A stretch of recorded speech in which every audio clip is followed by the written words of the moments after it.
What's up, guys? What's going on? I'm Paul. This is Pauline Theology's Daily Devotional with Trust in Jesus Ministries.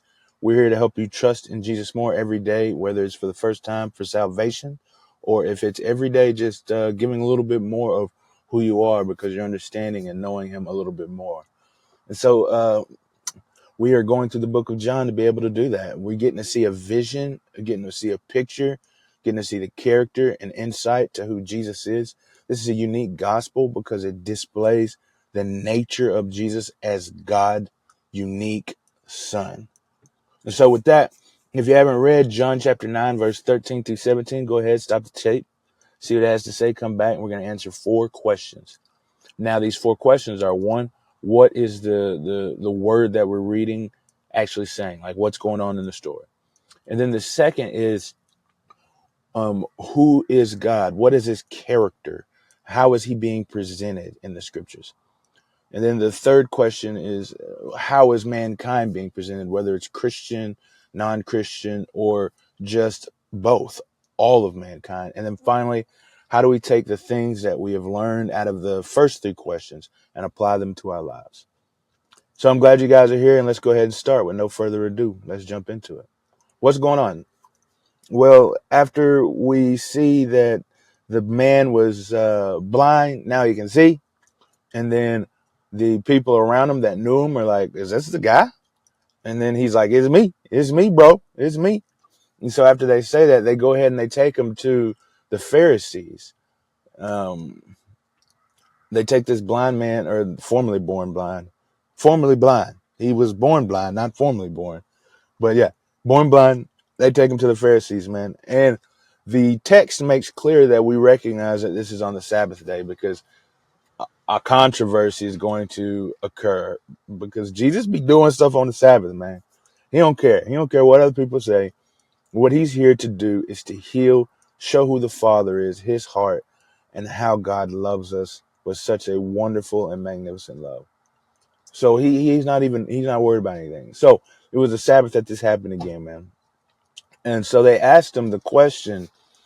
They say, how were you made healed? How were your eyes opened? How have you been able to see after being born blind? And he says, man, a guy rubbed my eyes with mud and told me to go wash in the pool. And I did, and I could see, man. And then there was like a questioning us of what this could be because of the fact that it was the Sabbath. Some were saying that, nah, man, he cannot be a prophet or from God because he's breaking the Sabbath. He's not keeping the Sabbath. And then others are saying, man, I don't know, though. How can a sinful man be able to do works such as this? How can a man that is full of sin be able to cause someone to be able to see again? And so even amongst the Pharisees, those who detested and sought for Jesus' death, now some, maybe their eyes are opening maybe to the to test or to detect that Jesus is something greater and beyond. See, that was the purpose of this healing, is to point towards something, which is to point towards the fact that Jesus is the only begotten from the Father, the only unique Son of the Father, who has come to show us who the Father is. That's what signs do, and that's why He did this. And maybe it's opening their eyes, but for others, it's definitely constricting them. It's definitely closing them. It's causing a great schism. It's causing a divide, a division, even amongst the Pharisees now as Jesus continues to do these things. And so after that, they asked the man again, the one who that Jesus healed. They say, well, what's your opinion on this? What do you say is? He opened your eyes. What do you say? And he said, he is a prophet. So what is this saying about God, this particular passage here? I think it's saying that God divides. Sometimes we think that with God and with his love that He has for us, that things are going to be made whole. Everything's going to be great again. But that is not always the case. Jesus Himself says that He came to bring a sword, set father against son, mother against daughter. And this could be a very sad thing, man.